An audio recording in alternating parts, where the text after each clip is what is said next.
Ishnu Daldiab, my friend. Today we're burning the world tree as we take a look at the first era of World of Warcraft.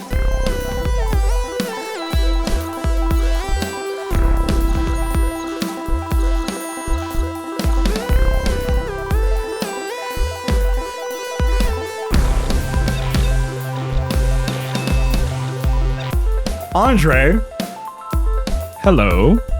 Have you played World of Warcraft? Yeah, you have. I know you have because we've talked about it on this podcast a bunch of times.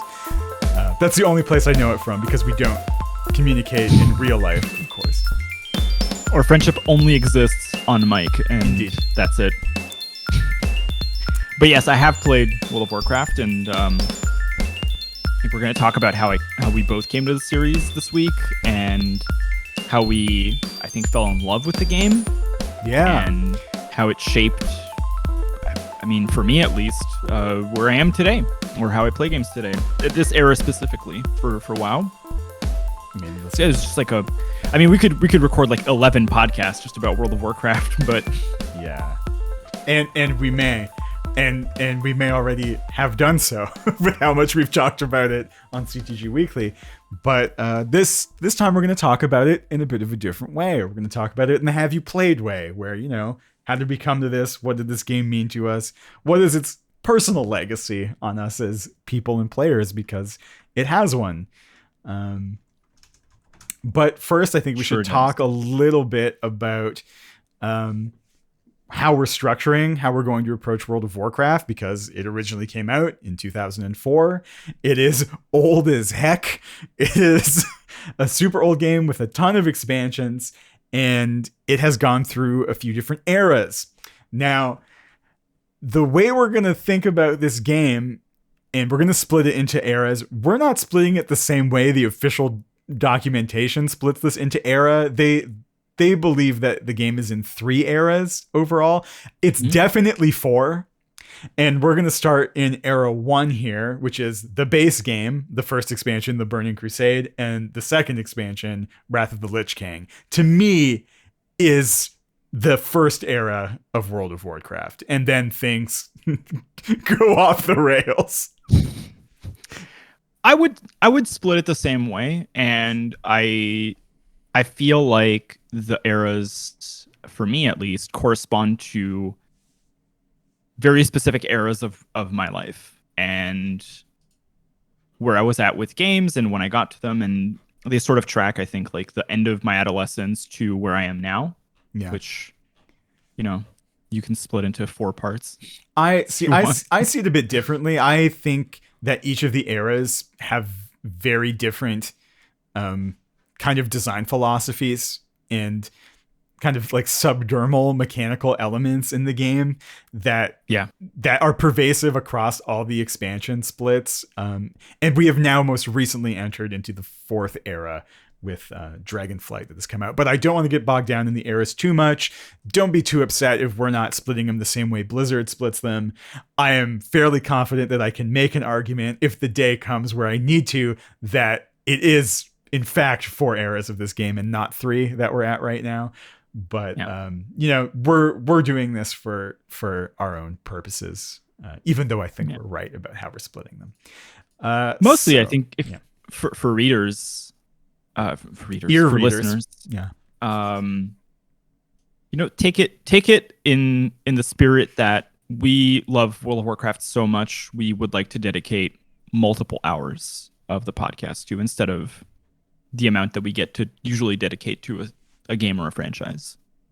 Yeah, and I mean, not only that, but the game is just so large that there's no way to talk about it in any short amount. Like, we were even talking about, you could do one for each expansion and the base game of World of Warcraft, but I think for this podcast, I think splitting it into the eras makes the most sense. And we will see the other eras in the future at some point, but for now we're just going to stick with era 1, which again, the base game, the Burning Crusade, and Wrath of the Lich King, which runs from 2004 until, when does Cataclysm come out? 2010 is when Cataclysm comes out, which to me marks the end of era 1. So right up on through to the end of Wrath of the Lich King is what we're talking about. So about 6 years of of game here.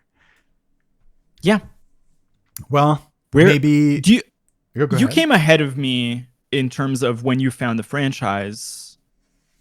Do you want to I don't know like that that's even true. situate? Uh, Oh, interesting. so yeah, we're gonna talk about when we came to this game. I will say that in the time of World of Warcraft when it first released in 2004, I was busy doing other stuff, leading a strange life that had nothing to do with video games, really. Despite playing them a ton as a kid, I was. This is released 2004. I was in the last year of high school, but spoiler, I didn't really go. Uh, and now I'm on the verge of getting a PhD, which that's moral enough that you never know where life's going to take you. But also in that time of my life, I was not really playing games. I was doing other more music related stuff, in addition to skipping school, which is fairly on brand. And so I was not really in a position to get into this at all. Mm-hmm. So I didn't start playing until 2006, end of 2006, which is I played in the lead up to Burning Crusade's release. So I missed all of vanilla or base WoW as it was happening, but I did play through the game for, I think, 3 or 4 months before Burning Crusade released in 2007. So I was playing at the end of 2006. Yeah. So I started playing in late 2007. So Okay. I want to say So you came in with Burning Crusade. I started between the Black Temple and Fury of the Sunwell patches. Oh, interesting. Because I remember Fury of the Sunwell launched after I was already at max level, and I never got to raid Black Temple in its time. Right. So I kind of rushed through the base game and did a lot of questing, but it was very uneven, and I mostly started playing the end game with friends at the time, focused on Burning Crusade content. So for listeners who know about these raids, a lot of Karazhan, a lot of Tempest Keep, some Serpent Shrine Cavern, no Black Temple, no Caverns of Time, no Zulaman, and then straight into Sunwell. And then I really cut my teeth, I think, as straight into Sunwell. Yeah. But we didn't play that much, really. At the time, it was also the holiday period. So I want to situate my arrival to this game a bit differently, which is I remember I had just graduated secondary school, so our Canadian high school. And I had, in the final year of my high school, so in 2004, I had spent the summer working, and I bought myself my first gaming PC. And this was a Intel Celeron Pentium 2 refurbished HP computer that couldn't even run Guild Wars. And this was the PC that I installed World of Warcraft on. And I played from Burning Crusade up to when you and I met with that computer and rated at like 3 frames a second. That is a terrible thing. So I enjoyed. We met in 2016, by the way. Yeah, but I didn't have a computer that was like a gaming PC for a very long time. I was a console gamer. And so I'm never going to get to say this anywhere else except on this podcast. But I have a 10-man Lich King heroic achievement that I got on that computer. And I don't know what that says about me, but I can tell you I spent a lot of time looking at nondescript black squares Yeah, this is okay. on an ice tower. This is the really interesting thing about, I think, when like this era of coming to PC gaming and like the communal nature of it and the addictive nature of this game, which it is, like Mm-hmm. not one to just throw that word around, but like I know that a lot of players in the guilds I was in at this time were in the same situation because like people would build rigs. Like there was a PC gaming culture, but like it wasn't really built around World of Warcraft yet. It was a lot of like competitive FPS Yeah. stuff. Like Quake. It was a lot of Quake. This really wasn't where that started yet, and I think especially when this got the South Park episode about it really hit critical mass in the culture, and a lot of people were playing, including myself, on I was playing on a garbage laptop for all the way through Burning Crusade to basically the end of Burning Crusade, I think. Yeah. Which is a solid year. I guess it's only a year, but it feels like it's way longer. Wow. These used to come out very often. Yeah, Like they that's were. actually shocking to me that from when I started, yeah, to Wrath of the Lich King wasn't really much more than a year and a couple months. It feels like it was like 3 years with the amount of time I spent playing this game and how much it meant. Like, Yeah. I think it's a really important thing to talk about, like why I got into this and why I stuck around with it, right? Please. And in the start of this game, it is I loved JRPGs as a kid. And then I got into this, and it had the parts of those that I like, which is leveling up your characters, getting to choose, you know, talents or skills in a way that JRPGs kind of didn't at the time give you a ton of choice on. There was, we've since discovered that it's more of the illusion of choice that World of Warcraft gives you, but it was enough to make me feel like I'm customizing my character in a meaningful way, getting gear and going on this adventure in what is a really expansive world, especially at the time.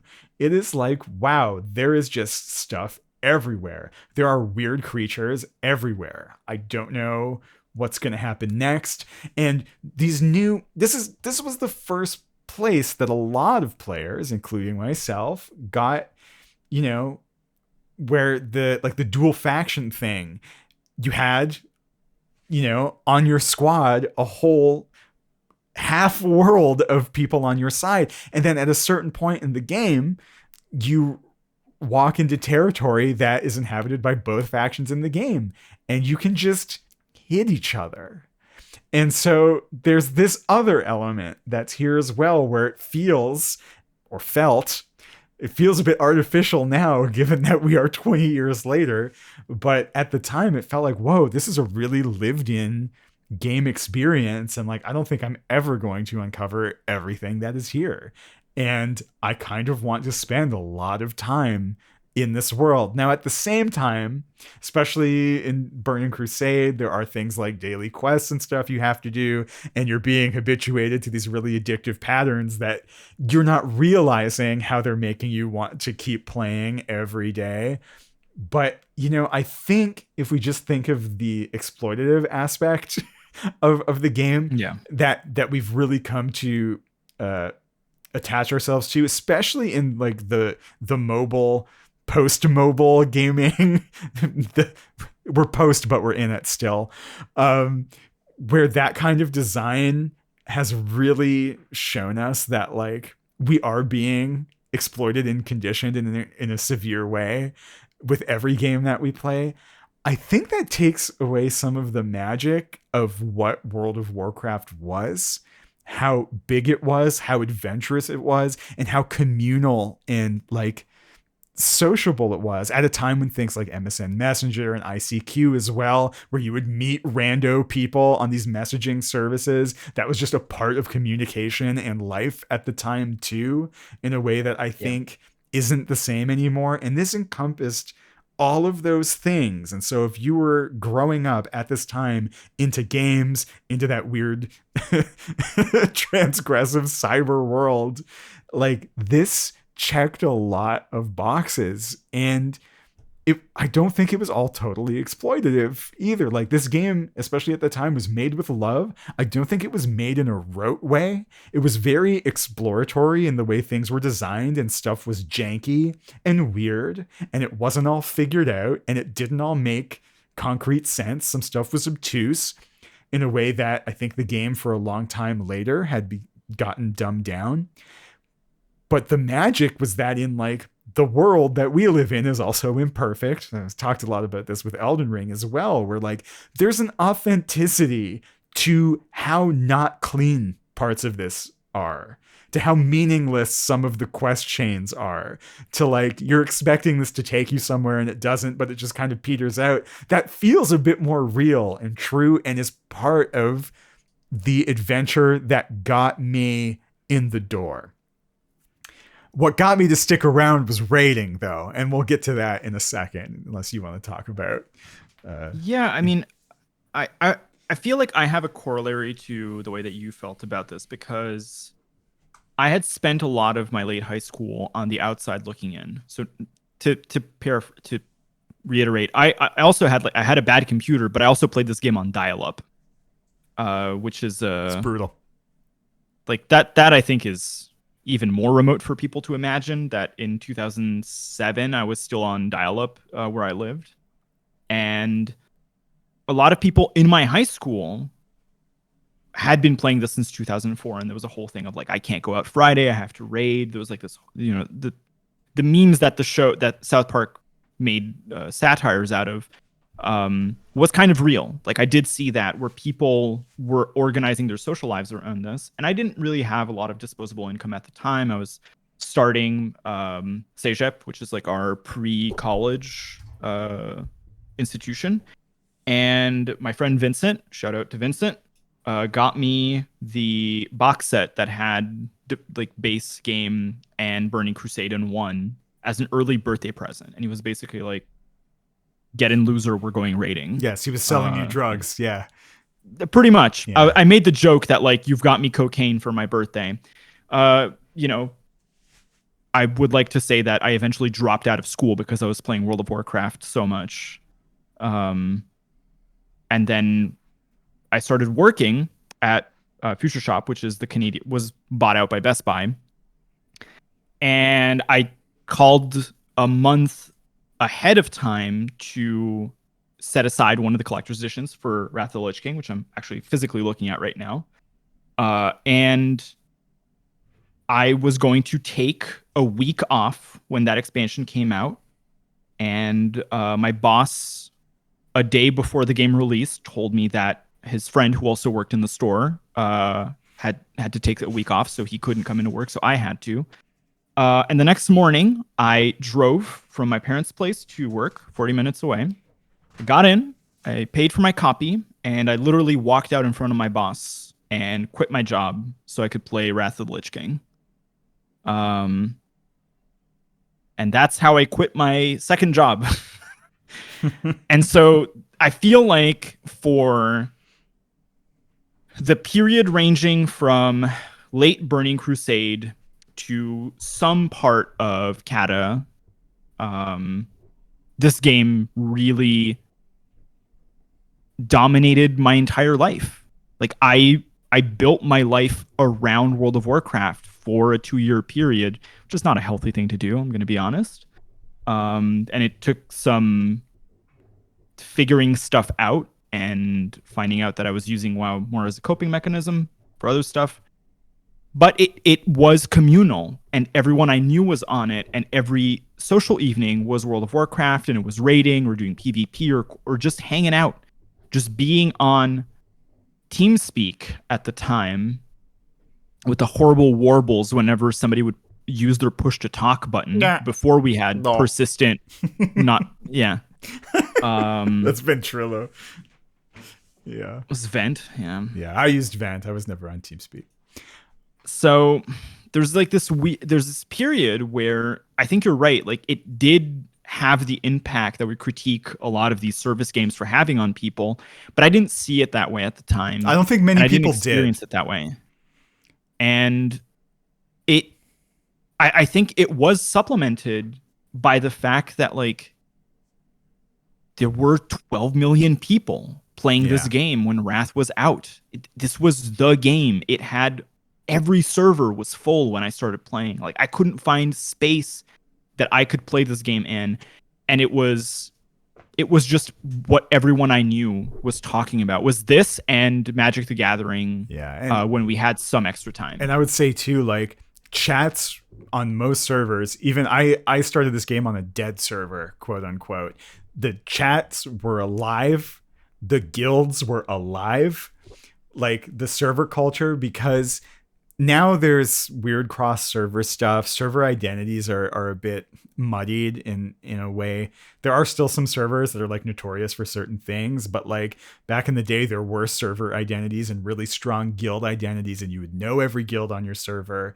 Like it felt like an ecosystem or a world within this broader world, right? Your version of World of Warcraft told a, I don't know, a very true feeling story about your neighborhood. It Did feel that way. yeah, it did. And then I think Do the you other remember? thing that I think is really important, and I think maybe, what is this game? What do you really do in this game? You start with your character, you move around, you accept quests from NPCs, you kill random monsters to collect random stuff, and then you turn in those quests and you level up, and you basically do this a million times. But this is not what this is. Every time this is happening, you're seeing someone walk by you, there's a new thing around the corner, and as you get into it, you are, you're hailed. If we go Althazar on this, you're brought into this system. How does this happen? Other players, you're being asked constantly to be in a guild because you see people group this way. You get pushed to content where you need to group with other people, and the next exciting adventure is with other folks. And then once you're in there, you go beyond the walls of the game, right? You talked about TeamSpeak. We were on Ventrilo. When you join a guild, you're going to actually start meeting real people. That's a thing that happened. And like talking with all these people from all over the place in the guild that I spent most of my time with through Burning Crusade and Wrath of the Lich King, like I just kept meeting interesting people. And the game, I love the game too, but like that's not what kept me around. It was the fact that like this is an actual world if you treat it, if you view the world as a place that has people that you actually meet in it, right? Like really interesting characters. And it's, I think if you're not used to playing World of Warcraft, you might not know, or you might assume what the World of Warcraft player is, and it's not. Maybe now it is. There are significantly fewer players, but I still don't think it's true. I think there's still a lot of interesting people that play this game. But at a time when there's 12 million players of this game, there are a lot of really interesting, unique people that are not, I don't know, your stereotypical gamer. People who do really interesting things and lead interesting lives. And that, for me, that was always the magic of this. And it still is the magic of this, right? It kept me around. I study World of Warcraft still today. Yeah. Like I'm still involved and I'm still meeting really interesting people. One of the interesting aspects about this too is I suppose for our younger listeners who might have might be different to imagine this. I started playing this game before Facebook was a thing in my life. Like World of Warcraft preceded social media for me, with the exception of MSN Messenger, which I used sporadically and it was like 10 people. WoW was social media for a lot of us, and it was where we went to hang out and meet people and socialize, especially when we were awkward teenagers still, at least for me anyways. And that is the thing that I think now is segmented differently. Like I don't want to say it's better or worse, it's just different. But no other game gave you that. Like the proposition of World of Warcraft was, yes, like adventuring in this open world, doing all these quests, these dungeons, these raids, having these characters that you geared up. But it was being in a place that there was no equivalent for. So, yeah, I 100% agree with you. Now, that said, I loved raiding. It is it is maybe the single most impactful thing, like the gamey part of a game that has impacted my life the most. It is equivalent to me strumming a guitar and hitting a drum for the first time. Like the impact of the first raid I ever did is so severe. I don't know if you feel the same way. It's a bit different in that it's not the first raid, and I think I worked my way up to that. So I shouldn't say it was the first raid. The first raid I did was Molten Core, which is like the first raid of old base WoW, and I was like, that's fine, but I don't get it. The first Burning Crusade raid that I did really got me into the game. Like I think it was Megtherodon's lair. I'm fairly sure. Oh, there we go. And you click those portals. Yeah, it was Megtherodon's lair or Karazhan, which is a 10-player. It was a 10-player thing. And yeah, 10 players need to spend quite a few nights progressing through this place, fighting bosses of different with different mechanics that present you different challenges. And this is, again, it's that people thing with me. The thing about the raids and the way they were designed is you had to communicate, you had to play well, you had to get to know everybody and build rapport with people, because you weren't going to succeed if you couldn't do that. Like it wasn't going to work. And the combination of needing solid mechanical skill, needing to be some kind of communicative element, whether you are of those people in the raid, the person who's like dead silent, the person who's keeping the morale up by being funny, the weirdo, the leader, whatever person you were in that group, I loved that like all of this was required, and it produced such just the perfect balance of like skilled gameplay and just oddities collected in the pursuit of this task, which is, not unlike other things you do in life, but this is a very fun version of it. I think what's different from your experience to mine is, so my first raid was Karazhan, and I had a close a group of friends that I did it with, who were the people who got me into the game. I love those people if they're listening. But that was not a functional raid group. That was kind of a very chaotic experience. There were people who still lived with their parents, and they had dinner time. Like they were raid leading, but they had to leave for dinner time. And so our Karazhan night, which was Tuesday, would go from 7 p.m. to like 3 a.m. Because we weren't good. Like we were raiding, but we weren't like efficient at it. But I like the 10 people aspect of it. And then the rest of Burning Crusade was very difficult because my very skilled friends who, I don't even remember the website, but there was a website where you could look at your ranking in your server. WoW logs, probably. I think so. And they were pushing like Realm First, Disc Priest, Realms. Like I had another friend, Patrick, who was like Realm Third, Elemental Shaman, and they really wanted to raid, and then the other people who weren't as good didn't want to so much, and so they were like, "Well, come with us; it'll be fantastic." And at that time, the raiding that I had access to, or the communities that I had access to, as a mostly francophone player, was you had to apply to guilds with like a CV. Well, that was normal. And that was true of most guilds. Okay, so that I got into most one, but I only guilds, got in as I should qualify. Anyone who raided seriously probably had to do this. Yeah, so I got put in on a sort of bench warmer situation where I didn't really get to raid much for all of Burning Crusade. Like I was kind of the backup that never got taken to stuff for that. Now, when Wrath started, And we got a lot more 10 people raids. I started getting a lot more in. And so I raided a lot for Naxxramas, which was like fine. But that was when I felt like I was starting to get my legs. And between Naxxramas and Ulduar, I switched guilds with my friend who was a disc priest. And he was like, "You're really good. We should go raid. This is going to be great." I was playing Rogue at the time, which we'll talk about classes a bit more. And so Rogues weren't like particularly in demand at that time. And I changed my graphics card, which made my game go from like 5 FPS to like 25. And I finally became a functional player. And I got to rating about 40 to 50 hours a week for that Ulduar patch. And it was like nonstop. It dominated my life. And that was like the most I was into WoW. But I wasn't happy. Like it was too much rating for me.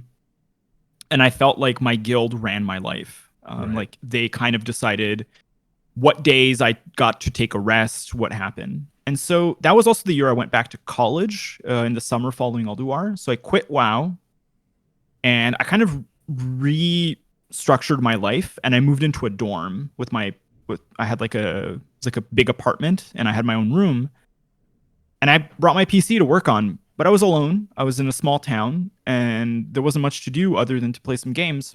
So I started raiding again during Icecrown Citadel. And then I had full autonomy. I was much older. I had a much healthier relationship with the game. And I was really good at playing my character by then. And so that like 3 to 4 month period for me, the end of Wrath, is the best World of Warcraft has ever been, because it was when it was the most enmeshed with my life in a way that I appreciated, and when I had like the least amount of the toxic people that were around me. And so I have a very fond memories of raiding with 9 other people who are all adults and who understand how to like have a healthy environment to play in, as opposed to when it was like the hyper competitive nonstop version or the super chaotic 25 of players person. who weren't particularly good either. And I think that's one of the things that happened in the Burning Crusade era of the game, is like guilds would raid like 5 nights a week, be really like hyper focused on everyone's performance and be really micromanagey, but none of those players were particularly good. Like that's one of those things where I was always like, and still I think guilds still do this, of like, why not just do this a different way? Because like I will say at the end of Burning Crusade, like I joined like an actual, I finished Burning Crusade. My guild was 10th in the world. Like when we finished, all right, like it was. No, your story is like intense compared to mine. But the interesting thing about like all those players is that like it was substantially less micromanagey, other than when you were doing progression, which is like you are on curve trying to beat bosses. You're going to raid like every day for like 3 weeks, but then you're done. Like you will have killed the boss and then you're fine. Whereas a lot of the mid-level guilds would raid 5 days a week for half a year trying to get through a thing, and the environment would be even more hostile. Partly because like no one's actually playing very well in those environments, right? And I still think that happens a little bit. I think in Wrath of the Lich King, which really is, I think, the golden age, like it is the peak of this game. I think it's undeniable that was both like culminating all of Warcraft lore up till that point with, the Lich King with Arthas as the central villain. And I don't know, just the snowy aesthetic was also really pleasant compared to the very green and red demon fire theme that Burning Crusade had for the year it was out, which again feels longer than a year. And it might be because that aesthetic is so brutal. Like it is grating on the eyes still. If you ever have to go back to those zones, they look like hell. There are some beautiful zones like Negron, but otherwise it has like a very contrasting game palette. Yeah, and I even think it is brutal. I don't know for you, but I'm actually curious because I don't think we've ever talked about this. Is I I and a lot of people who were exactly my age, like the same, born in the same year as me, we had all played Warcraft 3 on release, like at a very specific moment. And so this game was also like a much broader franchise narrative payoff where we're like, we've been waiting for Arthas for so long. Like Yeah. it preceded World of Warcraft, even though I hadn't played WoW in the original period where I was like, I've been waiting. I'm 18 and I've been waiting for this since I was 9 years old to like wrap up, right? It was like a pre-Avengers Endgame situation for some of us, I think. Mhm. I don't know. No, it was. It really was that moment. And also the game like played the best. You could do 25-person rating. You could do 10-person rating. It was really accessible. The achievement system was brought in. So you didn't just have to play only to, beat the raids. There were other avenues of expressing your skill or whatever aspect of the game, brought Yeah. you into it, whether it's like collecting or exploring or whatever. It appealed to player types of different kinds now in a way that I think the game didn't really in the Burning Crusade era, where it became really raid focused only. And there was really only one way to do it, which was in this really intense way when most of the player base still wasn't very good. Whereas in Wrath, everything kind of came together. And honestly, Wrath of the Lich King is just probably just an all-timer game. Like, Yeah, I would agree with you and say like of the three, it is the one that I consider like the best the game has been. yeah. I know original World of Warcraft is like its impact is impossible to overstate in terms of how the industry has developed afterwards. Like it is Mhm. the I I don't want to make like outlandish claims, but I'm fairly sure it is the first like actual service game with a subscription that you could pay, and it has like I the don't think game that's changed so true. much. Okay, then belay that comment. Yeah. But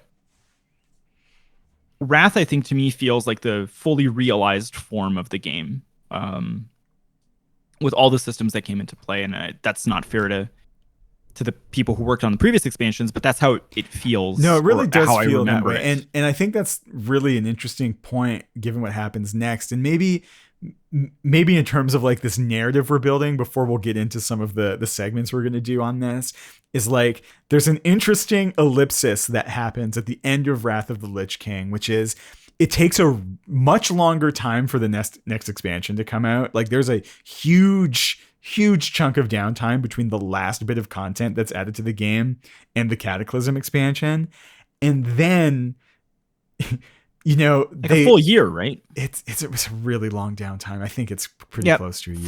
Fall of the Lich King is December 2009, and the release of Kata is December 2010. Now I know there's this small like micro raid with the Ruby Dragons. Yeah. But outside of that, exclusively that raid, Yeah. you're right. It's a full year without. Of just the same game. And I think that was probably the first time in the game when it had such an egregious like drought of content. But then also, again, that marks the end of this first era, and there is a philosophy shift going into the next expansion, which we're not going to talk about today, but like, there's a reason the peak was there and it hasn't really gotten back to that point, I think. No, I don't think so. I think the closest it got back, in terms of player count, was Legion. Yeah. Much later, but yeah. But let's live in the good times. All right. That's that's the sort of macro story of the game. But yeah, I want to talk about the nitty gritty, the fun stuff. Yeah, I mean, let's talk about classes. Let's talk about what we played, because I think one of the important parts of what this game is the character you are, that the fantasy that you inhabit, what they now call class fantasy, in a very designery kind of way. But really, it is the adventure, who you are on this adventure, right? And the game is full of classes. I don't think we're going to go through them all, but we will talk about what we played and why. So what did you, when you started your adventure, what were you? So for this entire period, I only played one character, which is a bit of a scary thought. And it's not a class I chose voluntarily. So when I started playing, in Burning Crusade, I asked my friends, what do I play? There's so many classes. And now looking back, there's like a clear choice that I should have picked. Yeah. But the answer I was given was, well, if you want to play at the end game with us, the only thing we don't have currently is a rogue. So play a rogue. And this was also the heyday of when rogues were kind of made fun for being a simplistic class where you press 2 and 4. Yeah, they were also good for a lot of Burning Crusade, though. Yeah, but I was not. Yeah, well. Which is that's a different discussion. But to me, it's sort of like my World of Warcraft test character because I played it for so long. By the end of Wrath of the Lich King, I was really ready for a change, and I would actually go on to completely change my class after this. But I played exclusively combat rogue for the entire period that ran from 2007 to 2010. I think it's really interesting, even thinking about like how you talk about this game now, and there's always an apprehension that you have to it. I think like you both like this game and respect it and love it and are nostalgic for it, but I think you also really hate this game. Like whenever you talk about it, and I'll like, tell you, it's so revealing that like, yeah, you for what 2 years you played a class that you didn't really choose for some reason. 3. It was never something you were really invested in the way I think you need to be. Yeah, I tend to be. So I think I may have spoken about this in past episodes, but I am the kind of player who, like, I've played only Rangers in Pathfinder for nigh on 14 years, if I can. I've played elves in Magic the Gathering for virtually every iteration of the game I've played. I have my preferences, and I'm okay with that. And I was kind of locked into a situation where if I wanted to be social with my friends, I had to play this class. I didn't dislike Rogue, but I didn't get to experiment with other classes for a very long time. And the reputation around Rogue, at least in the circles that I was in, was not good. Like, they weren't a class that people were desirous to have around. This was way before, what we have now with the group utility. They were effectively like a cannon of damage. And I wasn't doing PvP either. And I think the worst part of it for me was I started playing and there were 11 of us. Our friend group was exactly 11 players. And so when I got to Karazhan, I had a friend who decided that after not really playing the game for so long, he would come back to play. And he was the rogue I was kind of replacing. And so I got stuck into a situation where I was constantly competing with this one other person to be around the friend group, to participate, because the whole social life was raiding. And it was the 10-man raid most of the time. This was before we sort of split up and went to do other stuff.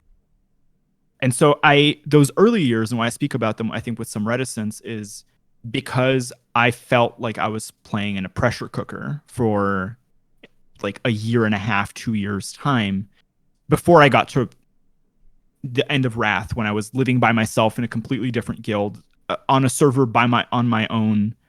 And that's when I felt like I was playing the game on my terms, and I enjoyed it. And that's also when I realized that Rogue, I imagine you can imagine this, but like, was not the right class for me. Like, it is not the class I should be playing. The classes that I play now are Warrior and Hunter, depending on if I want to tank or not. Mm-hmm.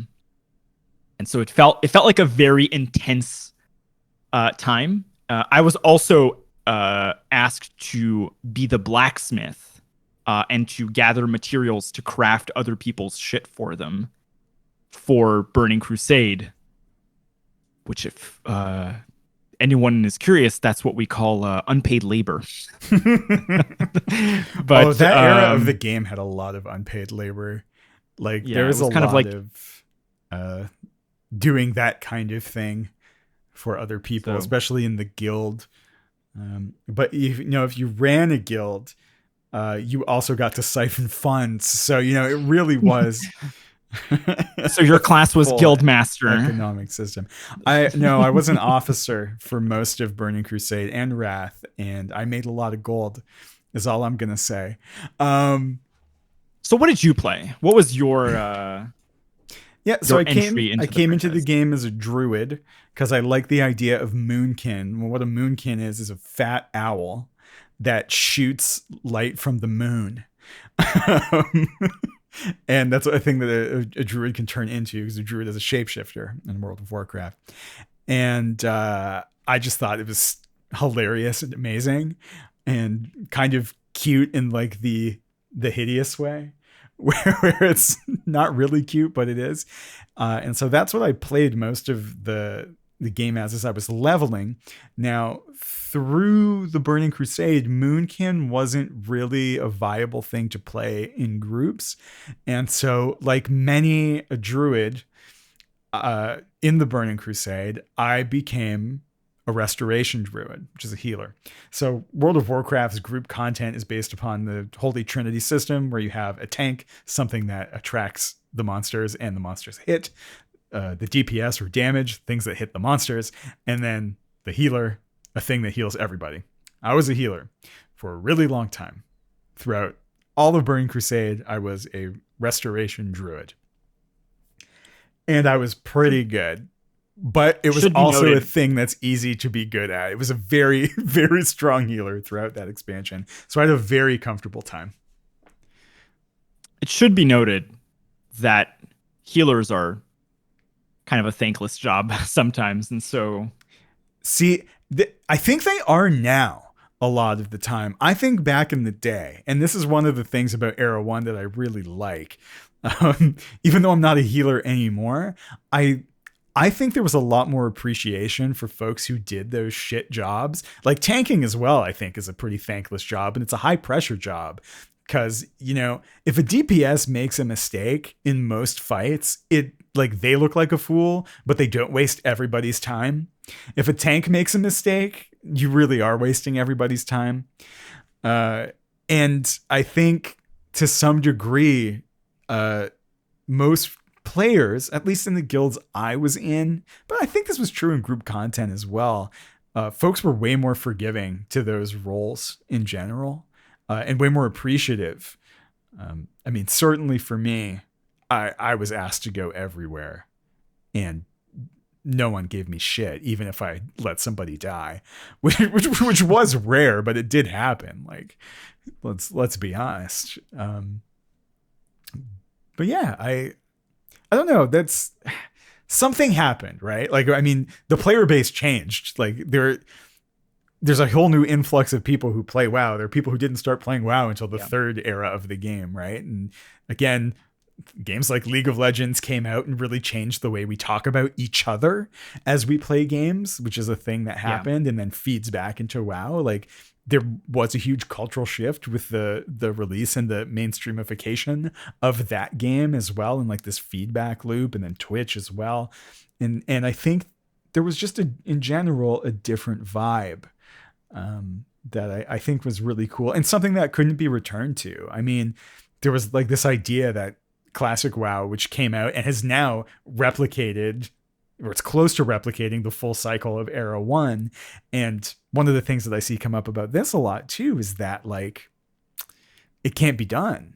Like it's absolutely not the same, even though it's pretty close to the same. It's just, it isn't. It will never be. People are different. The people are different. The culture is different. The amount of knowledge we have about this content is different. It's just, all of it has changed. Even if the systems were exactly the same, we have changed so much that it can never be. But yeah. So did you stick with Druid for that whole time? Through all of Burning Crusade, I did my first raid, which was Karazhan or Magtheridon. It was one of the two. They were both very close together, as a Resto Druid, and I finished out that expansion, having killed the last boss of that expansion, killed Jaden in a guild that ranked 10th in the world as a Resto Druid. I started at the bottom and I ended at the bottom of the top as a Resto Druid. Yeah. And I love that. I was really proud of that. Like, it's a thing that, like, I don't know. It's a silly thing in hindsight where it's like, wow, you're one of the best Resto Druids in the world at this game. who cares? Like it's one of those things. But I was like, that's cool because I wasn't really good when I started. I don't think, but I managed in the guilds I was in to impress the people enough, and I was again better enough than the other healers that I would always be asked to be a healing officer. I would be put in charge of stuff, and I thought that was neat that I was able to improve and then end in this, in a game of 12 million players. I was among the best at that time, and that's cool. And I think creates a very different relationship to the game than the one that you had. And I would imagine that if I never went to that other guild near the end of the expansion, that I probably would have a very similar feeling of like, God, we're spending a lot of time on the encounters here. Like, why are we raiding 5 days a week still, Yeah. and have a very different, I don't know, feel of that. But yeah, so I played that Resto Druid through that time. Then I took a break because one of the things that did happen if you were raiding on the cutting edge is that like you did run out of stuff to do pretty quick though. Like within that first month of that last raid in Burning Crusade, you were done. Like you beat it. And then the game, what did you do? Because typically in every raid of a certain expansion, you're gearing yourself up because the next tier will come out and you're going to progress through that. And you need all that gear from the prior raid. At the end of the expansion, all of that stuff that you're getting, there's nothing else to beat. Like you've done it.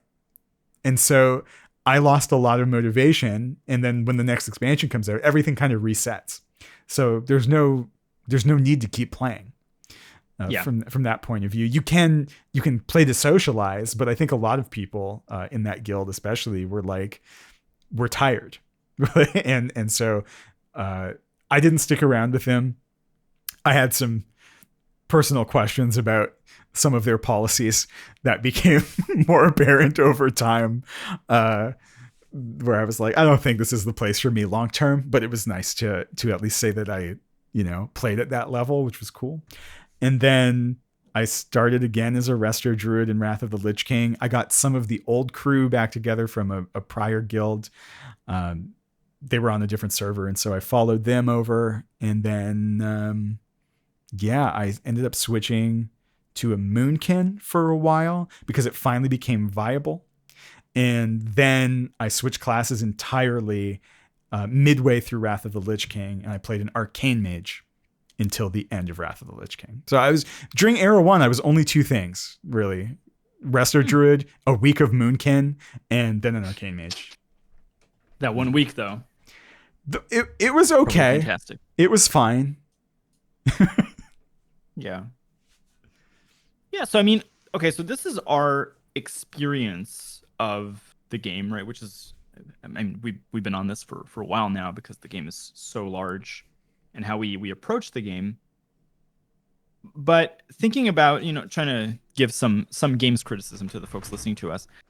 If you had to think about your favorite raid in terms of the stuff that is in it, like in terms of encounters or lore, what would you pick?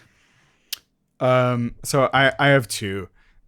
The one that is not right, like this is like objectively not the best raid, and I don't think it's even my favorite, and like history has not been kind to it, it's the Sunwell Plateau, which is the last raid of the Burning Crusade. It doesn't have many bosses. All the bosses were kind of like overtuned, like they were all really hard, but they weren't like mechanically dense even. They were just kind of like, if you screw up or your luck is bad or this thing spawns in the wrong spot, like you're going to have a pretty bad time. Things like that. Like the hardest boss in the game that was like doable, quote unquote, was Muru, which was the second last boss of that raid. Geez. And honestly, I still couldn't tell you why it's hard other than like pretty much any mistake just ends the attempt. But like mechanically, it's like not even as difficult as current dungeon bosses in WoW. It's such a strange thing. Like, and I think even in Classic, it didn't live very long because everyone was like, why was this ever hard? And yeah, it's like, I don't know. But that race for all the world firsts was really tight. I was in it, so that felt nice. You know, especially for the Kill Jaden part, the last boss of the expansion, and he has some really cool effects where he like comes out of a portal in the ground and he's this huge guy towering over you, hitting you with a laser. Like, he was unlike the other bosses in the game up until that point, and I just thought it was really cool. And it was the culmination of like my year-long journey, really, of the game, which felt again like 3 years. Like, it felt like such a long time. You lived 3 years in 1 year. No, it really felt like it, honestly. The only other time in my life that's felt like that was living in Japan, where every year felt longer than a year, right? Like, just, but there are those moments where it's like, wow, this feels like so much longer than it actually was. So that's one. The actual best raid is probably Ulduar, which was the second raid tier of Wrath of the Lich King, which was this like, God, I don't even know how you would describe it. Kind of this space, starry, astrology, Greek inflected. I can take a stab at it because it's my favorite as well. Yeah, I mean, it's a lot of people's favorites, and I think with good reason. It is still gorgeous. Like, the textures are hideous, but like design-wise, it's kind of perfect. Imagine a perfect fusion of Greek temples and Norse gods, where you get to fight the Norse gods, and everything is enormous and very larger than life and mythological, and it's this enormous capstone raid to a lot of the characters that appear in Wrath of the Lich King, and so you get to spend a lot of time with them as you're questing, and it pays off. Like, the really people like Thorim, right, who's around in that raid. You know what it's like? I think the way you engage with those gods in the quests and stuff, and then where you meet up with them in the raid, is very similar to Elden Ring. It has like the exact same kind of, you get the exact right soupçon of their character, and you see them played out exactly right in this raid as well, with the lines of dialogue that they have of like, I remember you from the mountains, right? Which is a meme, but it's also like, no, that's right, I was there in the mountain. Yeah, and it's cool. And your wife is actually a tentacle. And like all of those little bits of lore. It's the exact right amount of world building for this kind of game. And I think they kind of dropped the ball on that in later raids, but this is just like the apex of that. I would also say that it is, in my mind, the actual first Wrath of the Lich King raid, because the first one is Naxxramas, but Naxxramas is a redux of the original Naxxramas, and so it was fun, very different. It was fun, but it didn't mesh as well with I think the story that was like happening around you. It makes sense for it to be where it is and everything, but it didn't feel like this enormous capstone fight. Like, there's a big difference between Kel'Thuzad as a boss and Yogg-Saron as a boss in terms of what you're doing and getting sent to all these different like moments in history, and it's got like just this unreal complexity in terms of structure. Like, that was kind of, for me, when I was like, this is amazing, even though I spent, I think, much more time, and I remember my time with raiding in Wrath at ICC being more enjoyable. I still think like as a raid experience, Ulduar is kind of something special that I think they tried to recapture a bit in Battle for Azeroth with the first and last raid, to not great effect, unfortunately.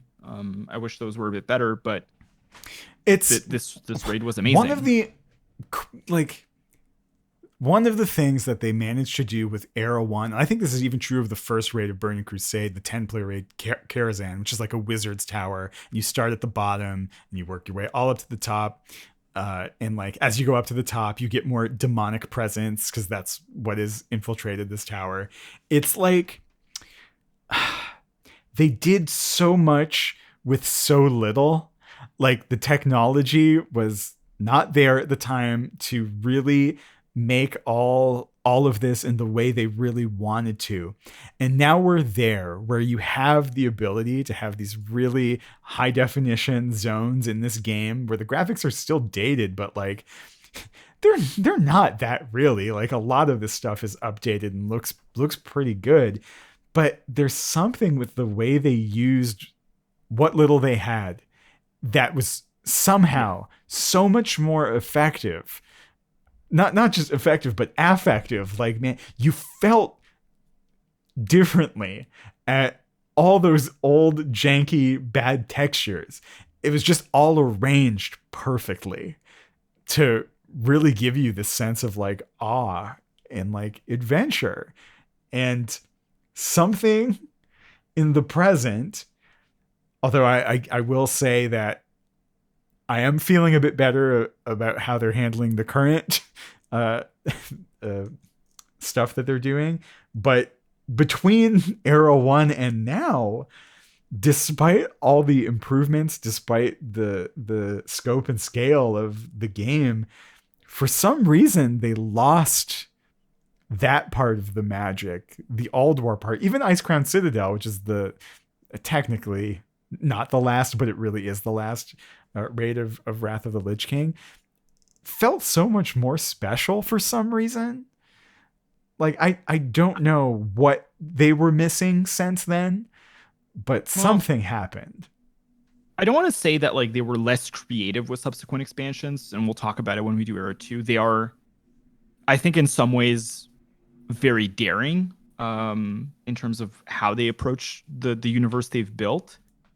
But it did feel, I think, at the end of Ice Crown into the beginning of Cataclysm, it felt like a post.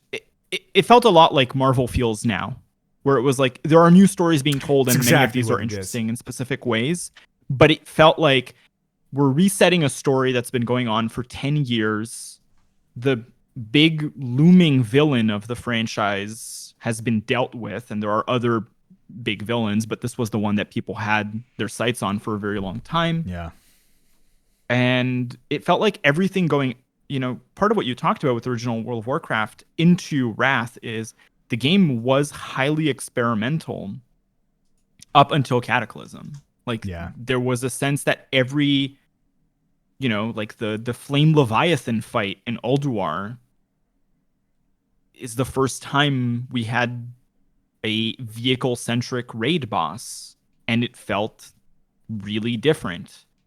And then there was like the madness mechanic. Like there were a bunch of things that were happening around that period that were really cool, and we haven't talked about them, and I don't know if we're going to have time today even.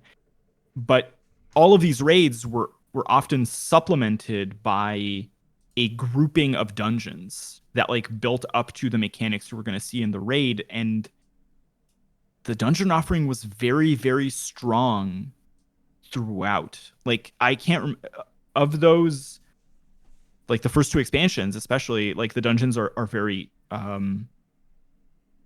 like economical. Like there's only the dungeons that need to be there, and all of them do different things, and they're really interesting. Mm-hmm. I remember very fondly like the dungeons in Zangar Marsh, for example. Shadowfens? Is that the one with the fungus people? That's Beauregard. Mm-hmm. It's been like 2 decades. Yeah. Who can remember? But I feel like some of the design got a bit less experimental and also a bit less tuned for a while after that. And it wasn't that like the game that we would get for the next couple of years was bad. I think it was just comparatively like we had grown. We had more technical know-how. We understood the game better. We were in a place to critique it more. It was also a bit of a time of readjustment and reinvention for the series, and I think all of those things kind of gel together. But it makes Wrath feel like this sort of persistent 10. Like I don't even know what to compare it with, because yeah, I don't want to make some undue claims with like film, but it is one of those like masterpiece game installments that like I haven't met anyone who's like I hate Wrath of the Lich King. I don't know how you could. It from the for me, the moment you get on the boat and it's playing that, I don't know what instrument it even is, the hurdy-gurdy music as you're going through this valley with, you got ships that are like impaled on spikes with like grappling hooks on fire, and it's just this, maximal Nordic vibe.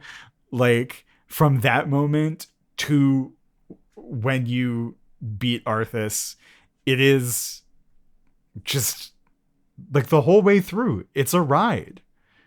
Like, I have a very important question for you, yeah. and we may have the same answer, but I always this makes me think about the past in specific ways. So when you start Wrath of the Lich King, Mm-hmm. there are 2 zones you can pick. Yeah, I always pick. Well, go ahead. There's Borean Tundra and Howling Fjord. Mm-hmm. What kind of player are you, Mark? Howling Fjord is better, and it's always the one I used to pick. Borean Tundra is much faster to level in. Yes. Howling Fjord is, I don't say objectively a lot, but it is objectively the better zone. It's amazing. It's one of the best zones they've done. This is the North zone that they have on the announce video of Wrath of the Lich King, is you so good going through there because of how amazing it looks. Like, and no shade to the people who worked on Borean Tundra. I also didn't really like the Blue Dragon part of Borean Tundra. That's like, oh, I love Blue Dragons though. I think they're like the coolest dragon. This expansion is really strange for me because like some of the zones I really don't like, but overall my experience is just like, they're the magic dragon. They're all about magic, and then Malagos went crazy, and you have to fight him on dragons. It's amazing. It's man, era 1 of this game, amazing. Chef's kiss. Thank you, Blizzard Entertainment, for making it.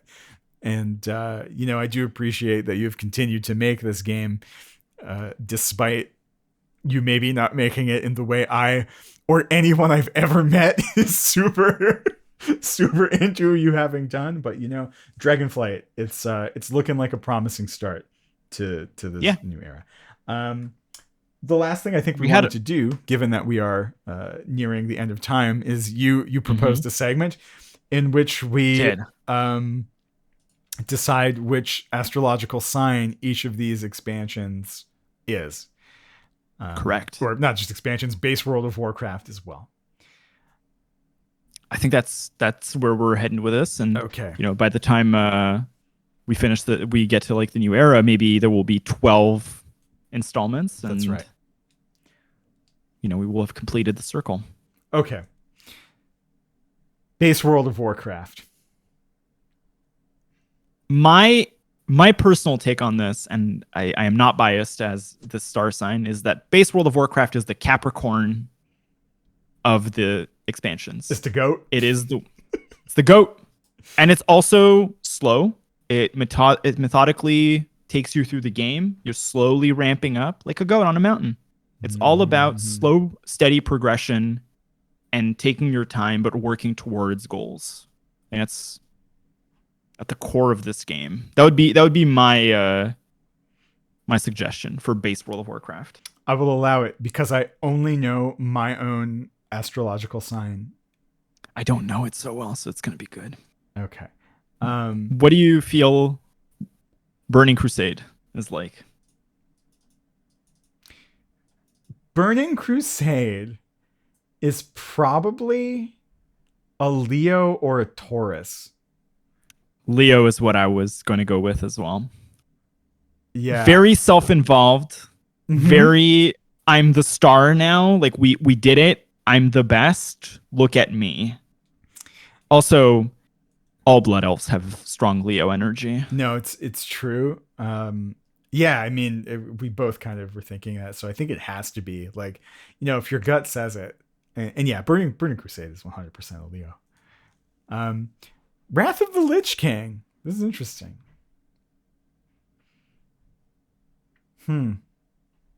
I'm thinking about it. Where are you relative to the vernal equinox? It's not a Pisces. The worst expansion is going to be the Pisces. Yo, dog, my Pisces wife's a vibe. Pisces. Pisces are nice, man. Dragonflight gets to be a Pisces. Okay, maybe.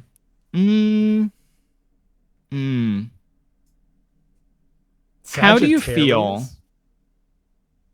It's life of the party. I don't feel like it's the party expansion. Like it's not the like we're just having fun and it's yeah. It's None all of the like- other ones are either. Well, there is a case for one of them. Okay. There's a case for one of them that really like that is not a narratively dark expansion. It's just we're having fun. What about Virgo? A seemingly cold but very well structured, very well mannered expansion that is sort of just managing all of the stuff that World of Warcraft has done best. I will allow it. I can't wait for all of the other star sign people who listen to this to just send us like angry messages being like, you got it wrong. Yeah, I fully admit I This is not- don't know anything about the star signs other than I am a Gemini.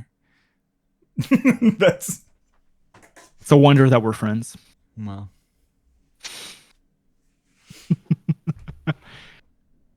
So maybe as our lead off, as we end this podcast, do you want to give your favorite line?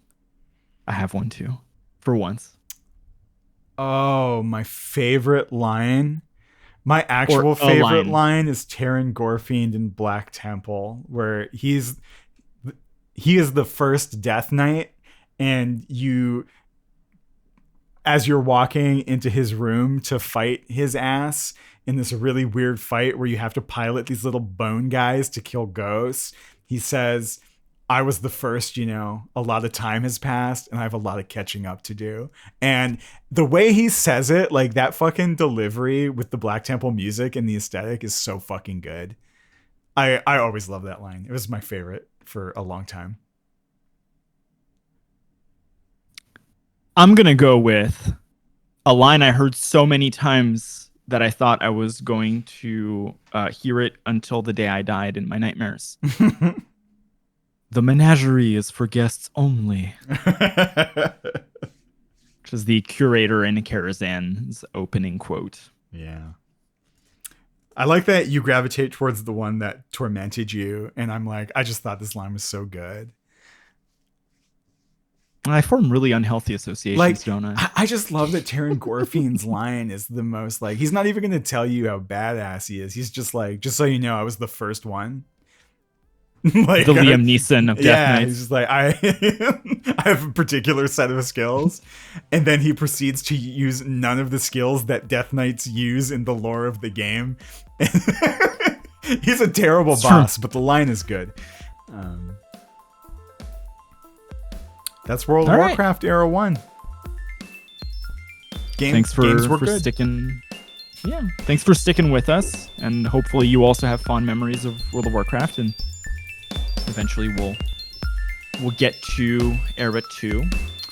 But not for quite some time, as it is not on the list of the next 30 games we're talking about. That's true. But next week there will be something else that we have played. And maybe Correct. you have too. See you next time. Bye.